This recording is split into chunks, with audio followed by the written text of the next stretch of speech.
Conquest is the vehicle that drives colonization.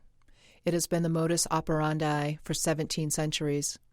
It has infiltrated all areas of our lives. The tendency to overthrow runs deep. The goal of much of our activism has been to topple one system and replace it with another. This practice perpetuates the cycle of domination and does nothing to help us achieve our broader goal of creating unity within our movements. One of the characteristics of conquest is domination. The dominator mindset is linear and based on hierarchies of power. One of the dangers of the dominator mindset is that it tends to gain its power by disempowering others. The oppressor takes power from the oppressed. In turn, the oppressed oppress others to try to reclaim some of their power. When we fail to recognize our place within these cycles, we are unable to see the way that they are impacting our lives and the way that we do our work in the world. People speak a great deal about wanting unity, but unity requires us to meet one another with openness and a willingness to understand one another and ensure one another's well-being. When we are operating under the conquest mindset, even our attempts at unity can be forged in notions of domination. When we're operating under the domination model, our claims of unity tend to be more about wanting others to fall in line with our way of thinking. This is a position of domination. The structure that guides conquest requires a hierarchy of power. In order for us to feel successful within this structure, we have to elevate ourselves over some other. There are countless examples of this at play within our society. Our political system is a veritable breeding ground for these types of power plays. One party believes that they have a position that is morally superior to another, so they try to remove that party from office and replace them with their own morally superior party.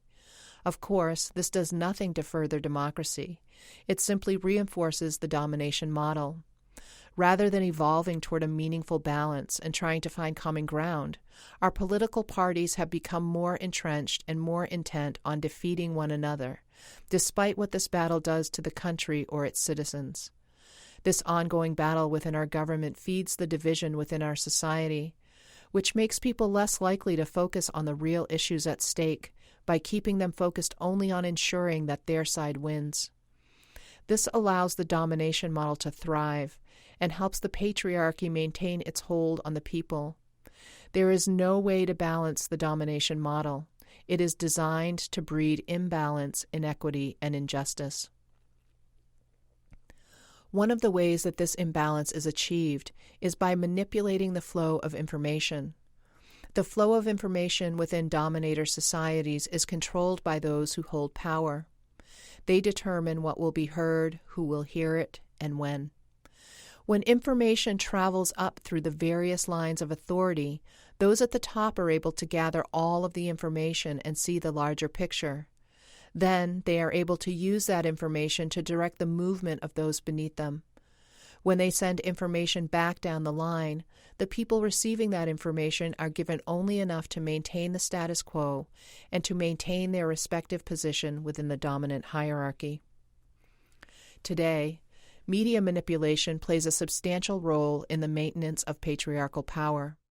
Once the media was a trusted source of information.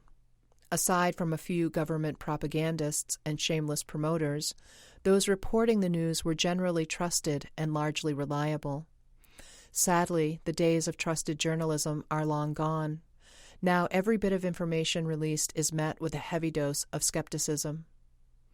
This skepticism may seem like a barrier to manipulation, but the opposite is true. Instead, it is used to create doubt and fear and to keep people confused. The flow of information is so rapid and so easily controlled that it is fairly simple to keep people off balance and edgy, which makes them easier targets. We are assailed every day with incomplete stories, half-truths, and hyperbole. Sensationalist stories meant to grab the attention and elicit an emotional response. We are being herded at every turn so that media companies can meet their page view quotas and satisfy the impossible demands placed on them by detached owners and investors. The accuracy of the news is less important than the response that it gets. In this environment, journalistic integrity doesn't stand a chance. One of the late kings of misinformation, Andrew Breitbart, once said, "Feeding the media is like training a dog. You can't throw an entire steak at a dog and train it to sit. You have to give it little bits of steak over and over until it learns." So we have been trained by having tiny bits of information thrown at us again and again, making it easy for us to be moved from one place to another until we are exactly where those in power want us to be. The goal of information sharing is no longer to inform or educate, but to elevate one's position over another. It's become an exercise of conquest.